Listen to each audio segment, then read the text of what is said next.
¿Cómo están? Muy bien, ¿y tú? Muy bien, muchas gracias.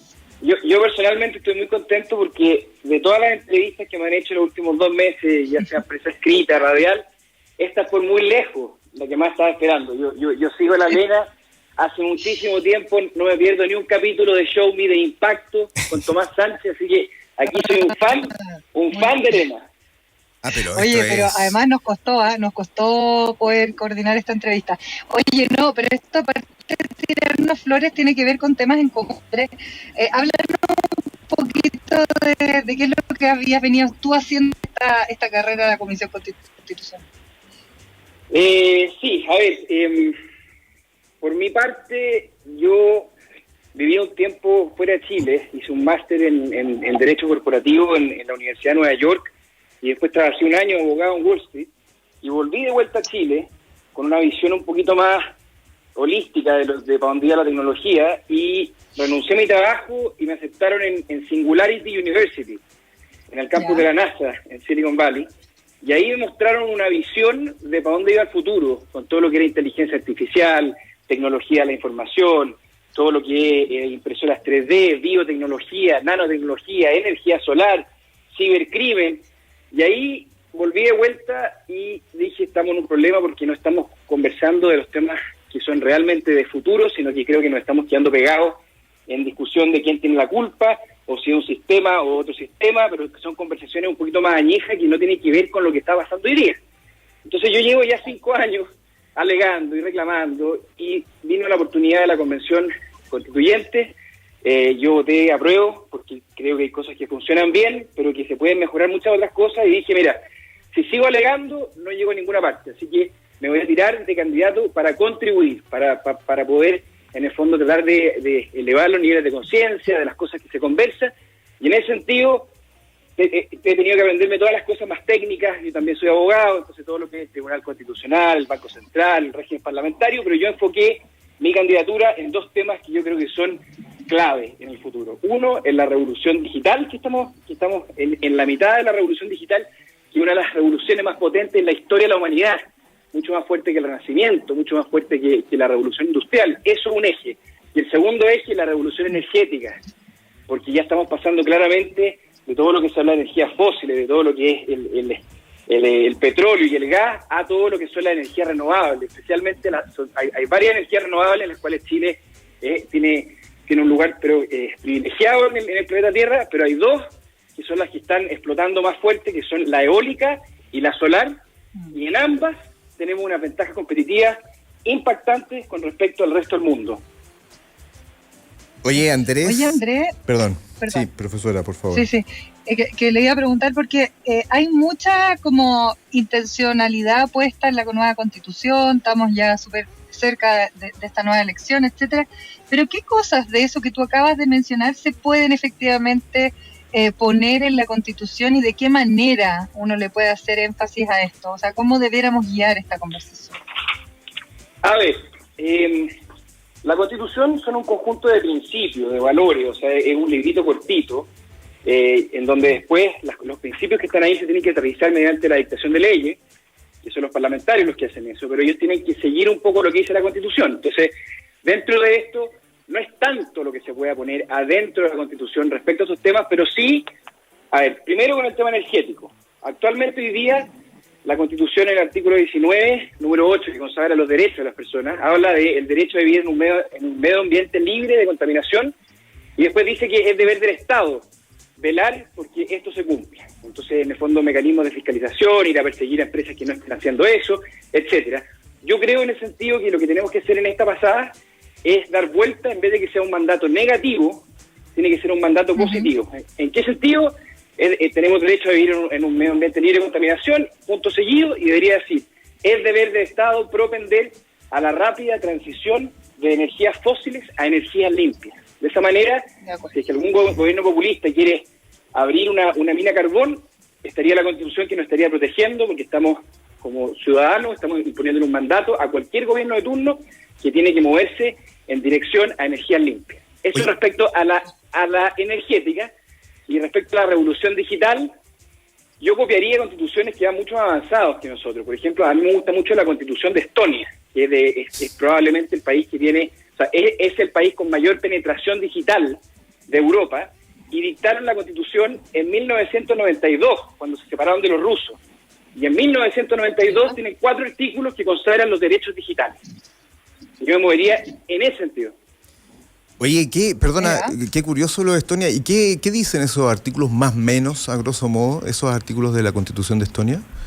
Son cosas bastante amplias, porque, por ejemplo, con el tema de lo que les acabo de decir de la transición a energía limpia, si la Constitución dijera es deber del Estado propender a una rápida transición de energías fósiles a hidrógeno verde, mataste la Constitución. Porque las tecnologías pueden ir creciendo y expandiendo, se van cambiando, la tecnología avanza demasiado rápido. Entonces, en el mismo sentido, los derechos digitales tienen que ser amplios. Tienen que ser, por ejemplo, el de acceso a Internet lo plantean como que es deber del Estado darle acceso a todos los habitantes de la población, a la era de la información, a toda la información que esté disponible. En el fondo, es que todos tengamos conectividad. No estamos hablando, por ejemplo, 5G, va a traer otras tecnologías y va a habilitar temas muy importantes que probablemente van a tener que ver con inteligencia artificial y cosas así, pero en el corto plazo no puede ser que algún chileno no agarre su smartphone y no le llegue señal. No puede ser eso. Entonces hoy día tenemos banda ancha, pero perfectamente podríamos propender a dar las condiciones para que entren compañías como Starlink de Elon Musk, que ya pidió permiso a la Subtel para operar en Chile, de manera que en algún lugar donde no lleguen los cables, por ejemplo, en el extremo sur de Chile, por lo menos sí hay acceso a algún tipo de conectividad a los satélites de Starlink, por ejemplo, entre muchas otras empresas. Una pregunta en ese sentido, porque claro, Starlink entra a poder operar en Chile, o pide los permisos para operar en Chile, pero siempre en vista de algo que tiene que ver con nuestra materia económica, y es relacionarse, por ejemplo, con el mundo minero, donde efectivamente necesitan mucha conectividad, donde se ha metido mucha tecnología, pero ¿cómo pensamos también, o me imagino que tú tienes reflexiones al respecto, cómo vamos transitando a una economía con un poquito más de valor, ¿no? El 2.0, como le decimos a esta economía social, en vez de estar siempre pensando en la economía extractiva, porque si lo hacemos por regulación de mercado, vamos a seguir igual, ¿no? Totalmente de acuerdo, Elena. Yo creo que ahí estoy tocando un temazo que venimos hablando los últimos 20 años, en donde la economía chilena se basa en base a un modelo extractivo, de que el cobre y todos estos temas, y después exportamos el cobre y nos devuelven el cobre con mayor valor agregado. En ese sentido tenemos que avanzar hacia una economía en donde se genere más valor, porque de lo contrario no vamos a avanzar. Pero lo que es muy interesante es que tenemos la oportunidad de comenzar con ese modelo de más valor agregado con el tema de la energía limpia. Porque como están tan nuevas, y en el fondo Chile ya, el ministro Llobet, y además una comisión de expertos como está Eduardo Vitrán, está el expresidente Lago, está la Diane Branlot, que están tratando de generar una política de Estado en donde la producción de hidrógeno verde no es que sean un par de empresas con energía eólica o solar produciendo hidrógeno verde. Aquí, si de verdad generamos un mercado importante que nos puede dar una cantidad de ingresos para nuestro país, tiene que ser por la vía de generar una industria alrededor del hidrógeno verde. ¿Qué tipo de industria? Uso de refinerías, la creación de amoníaco doméstico, hidrógeno verde para camiones mineros, camiones pesados de ruta, para buses de larga autonomía, inyección del hidrógeno verde en los actuales ductos de gas que existen en la actualidad, que puede llegar hasta un 20%. En el fondo, si nosotros, más que en el cobre, era extraer cobre y mandarlo hacia afuera. Aquí es producir hidrógeno verde, pero al mismo tiempo crear una industria alrededor de eso que genere valor agregado. Si no, vamos a caer en exactamente el mismo dilema que tenemos con el cobre. Oye, Andrés, y para la gente que no está tan imbuida del tema de hidrógeno verde, ¿podrías explicar un poco en qué consiste y cuáles son las proyecciones que tú ves para el hidrógeno verde en Chile? Sí, mira, el hidrógeno verde, o sea, más bien el hidrógeno como combustible ha existido siempre. De hecho, por ejemplo, los cohetes que se mandaron a la Luna, donde iba Neil Armstrong adentro, iban con hidrógeno. El problema es que para producir hidrógeno era demasiado caro hacerlo, porque había que usar energías fósiles para poder hacer el proceso de llegar a lo que se llama la molécula del H2, que es el componente más abundante del universo. La diferencia que está ocurriendo hoy día es que hoy día, a través de un proceso llamado electrólisis, se logra la separación de la molécula del agua. El agua es H2O. Entonces, utilizando, por ejemplo, la energía eólica del viento o la energía solar, alimentan este proceso llamado electrólisis, en donde se produce un proceso químico muy intensivo, en donde se separa la molécula del H2 y se separa el O. Y queda la molécula de H2 y eso se condensa y se puede meter en unos camiones, por ejemplo, y el día de mañana puede llegar a una bomba de benzina y tú en vez de meterle diésel o gasolina a tu automóvil, le metes este H2 que funciona exactamente igual. ¿Y por qué se llama verde? Es porque tú podrías producir este H2, pero mediante energías fósiles contaminantes. En este caso, el inicio de la cadena es verde, porque lo que estamos usando es el viento y es el sol. Y son dos tipos de energía abundantes, pero que con los avances de la tecnología no habíamos sabido cómo poder aprovecharlo, y en este minuto, con estas innovaciones, se está pudiendo poder producir este combustible a raíz de esta energía limpia. Oye, es súper importante lo que tú estás diciendo, además, considerando que en el mundo hoy día hay una tendencia no menor respecto a cómo se van generando estas producciones, ¿no? Y de qué manera también, sin ir más lejos, entre la exportación que tiene que tener ciertas certificaciones o al menos ciertos estándares, ¿no es cierto?, respecto a producción verde, limpia, etcétera, y más encima que hoy día fondos de inversión gigantescos como BlackRock están financiando con mayor, ¿cómo podríamos decirlo?, de mejor manera aquellos que efectivamente cumplen con algunos de los ODS, el Objetivo de Desarrollo Sostenible, también estamos como atrasados en esa discusión, o sea, como que deberíamos ya estar pensando hace mucho tiempo en ello, ¿no? Claro, y en ese sentido tú tienes mucha razón. Nosotros tenemos mira, el plan de hidrógeno verde. La primera etapa es tratar de crear un mercado para autoabastecernos nosotros. Para nosotros dejar de tener que importar petróleo y poder usar nosotros el hidrógeno verde. Pero al mismo tiempo, entre comillas, tenemos suerte, porque los países europeos que firmaron el Acuerdo de París, ellos tienen unas metas muy estrictas de reducción de emisiones de aquí al año 2050, entonces ellos también están produciendo hidrógeno verde, pero la cantidad de hidrógeno verde que necesitan es muchísimo más del que pueden producir. Entonces, en ese sentido, están contactando a países como por ejemplo Chile, para que les envíen hidrógeno verde para poder llegar a cumplir las metas que se estaban proponiendo. Y en ese sentido, el gobierno de Chile firmó hace como un mes un acuerdo con el puerto de Rotterdam. El puerto de Rotterdam es donde entran todas las mercaderías de Europa, y lo firmaron porque ya se dan cuenta que necesitan eso. Y es tan increíble, tú sabías, Elena, que aquí tengo los datos, el 13%, se dice que el 13% del hidrógeno verde del mundo se va a producir en la zona de Magallanes. Mira. Oye, o sea, ¿va a ser nuestro futuro cobre, Andrés?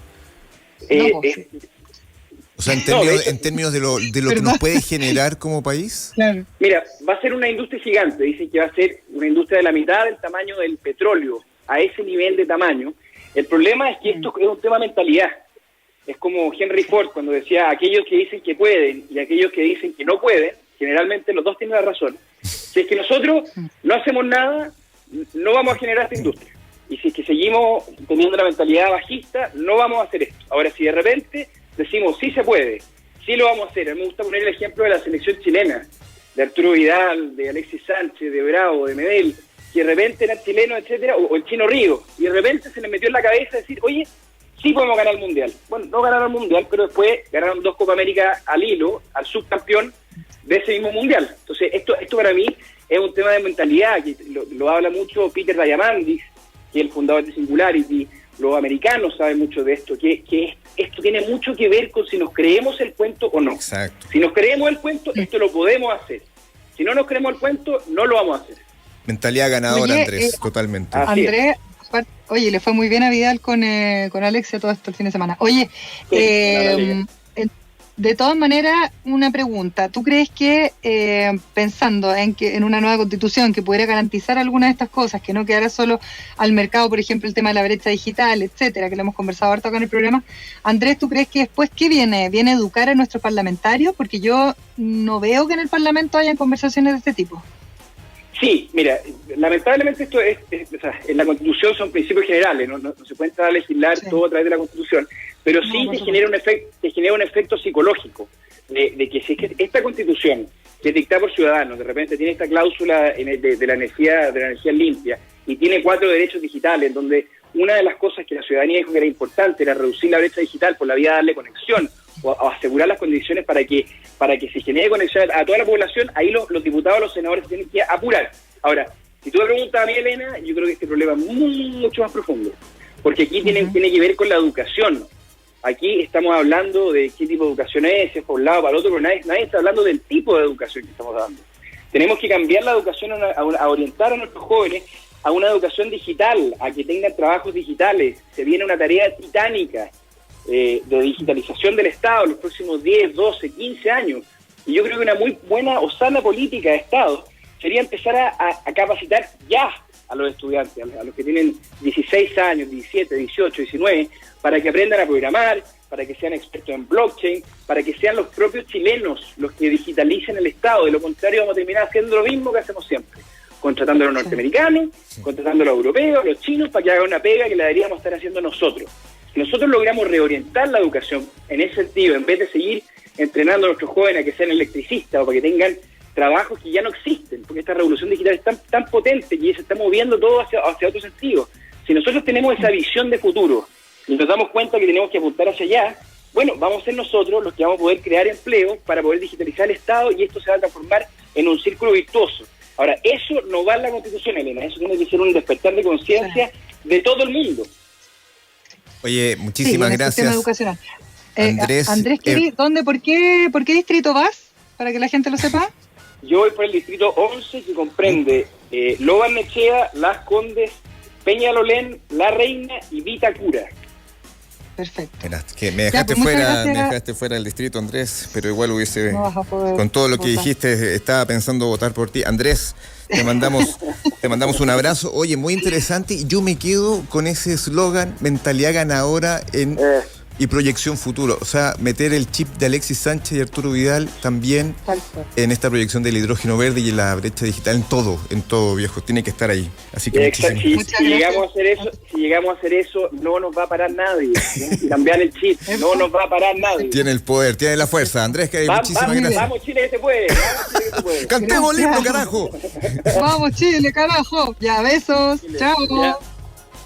Oye, qué potencia, Andrés Carey. Me encantó. Sí. Es que nos quedamos cantando el himno mientras vamos a la pausa.